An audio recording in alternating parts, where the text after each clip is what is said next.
Well, academic labour history started a journal called Labour History, but it started as part of a contest in 1960, when in the archives in Canberra they set up a journal called Business Archives and History.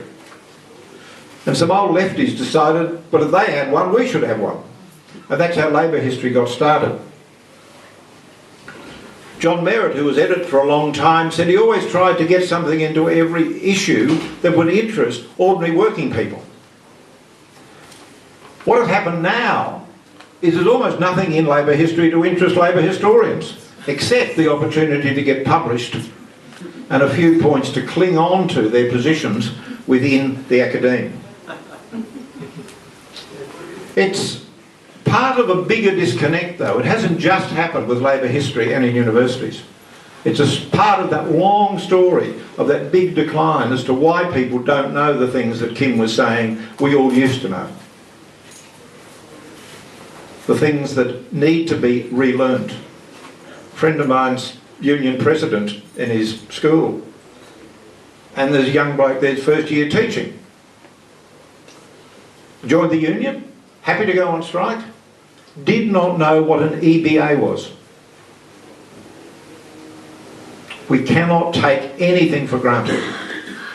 We have to go back and do tours and be patient and do everything forward. So what we've got to do is to reclaim labour history. And some of the branches of the Labour History Society do that. The Brisbane one I know from my old comrades up there. They do things like the Trade Union Council here does. When the work choices thing was on, they had a day's activity around that. They're not just dealing with the past, they deal with that. But they're organising other political activities. The one down at the South Coast, at Wollongong, is very active in that regard. The Adelaide branch has just been taken over by the activists away from the antiquarians, I'm told. So, there are things that can be done everywhere, and that's part of this campaign. Academics, of course, are blighted by the need for what they call objectivity. Now, from my point of view, everything I do, I hope, is on the side of the workers as a class. But that doesn't mean to say that I defend every worker, every union official, and everything they ever do. Because I don't think that's of any help to the working class. We have to be able to see what the lessons from defeat might be. We have to understand how it is that we went from work choices to Fair Work Australia.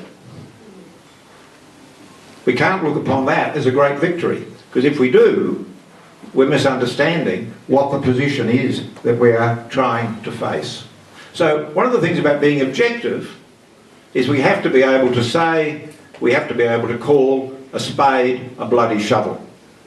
And if we can't do that, we're not, I think, really being objective. And that means also looking at corruption within the labour movement. We don't want to dwell on it and say it's the only thing that's happened, but I've just finished writing a history of the Builders Labourers Federation, indeed of builders labourers, whether they're in unions or not, from the convict period forward. And you can't write that history, and I think you can't write the history of any union, unless you say something about the role of alcohol. How many decisions were made in the labour movement by people who were drunk at the time? And how much...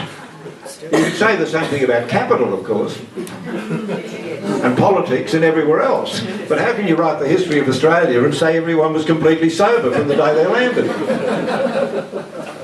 But it is part of the story as to how we've got to where we are. And the grog, of course, becomes a road into people thieving money from the union if they're officials, gets into gambling. All those things are locked together. And if we don't face up to that, if we don't look that in the face, then we can't stop it happening the next time. If you think, no, I'm Simon Pure, that's never going to happen to us. Our job is to protect each other from the snares that capital throws out to us. A friend of mine who was a union official in Canberra said every day he was in dispute, there was a stoppage. He knew every morning he woke up there'd be a crate of scotch on the front porch with the milk. And he knew, they knew that he would take them down to the blokes on strike and hand them out. And he knew that the boss was waiting for the first time he kept one bottle for himself. Corruption starts, as the policeman said, with the first half-price meat pie. And it's our jobs to protect each other from all those snares that are out there.